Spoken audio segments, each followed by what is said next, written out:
Good evening, it's August 25th, 2025, and it's time for my devotionals. Won't you join me? In God's Purpose for Your Life. August 25th, Overcoming. In the world you have tribulation, but take courage. I have overcome the world. John 16:33. Realize that as you go through difficult times, God will actively strengthen you to endure and overcome if you'll allow Him to.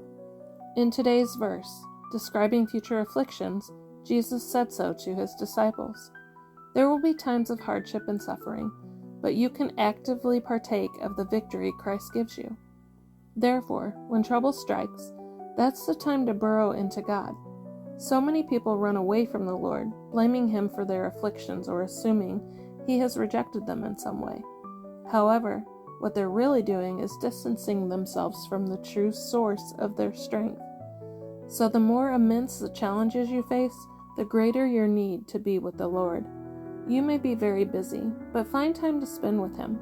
His presence energizes you for your work, makes you swift for the task, gives you endurance, and supplies the wisdom you need at every turn.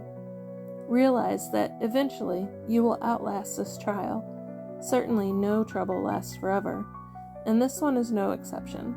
Your challenge is to be standing in faith, declaring that Jesus is Lord over all when it ends, because that is your witness to others, and it is the true victory that overcomes this world. Jesus, help me to remain firm in You until Your triumph comes. Amen. And in trusting God with every breath. August 25th, something more.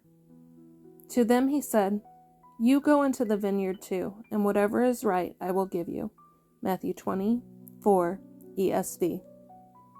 Within your life, there will always be something more to be unhappy about, something more to whine or complain about. Honestly, there will always be something more to cry about, something more to break your heart. Am I right? Comparing your life to others is usually the culprit. One's mood can crash to the floor if we allow a view into someone else's garden to spoil the view into ours. What is your view? Isn't it easy to compare? When we compare, we become critical of the other, delving into pride, or critical of ourselves, stooping into self-pity. Gardens are all different. Lives are all different. In reality, even those who seem to have it all together have their sinful secrets, their moments of crap, so to speak. Enjoy the garden God gave you. Investigate the new plants He has planted for you. Water them and feast on their beauty. Ignore the other gardens until you can gaze at theirs with absolute delight for them. Delight for your friend's garden. If you find yourself unable to do this, remove all social media from your life. Just for a season, remove it, turning your focus to Jesus and the garden He has brought to you. Spend your new free time on your garden and Jesus.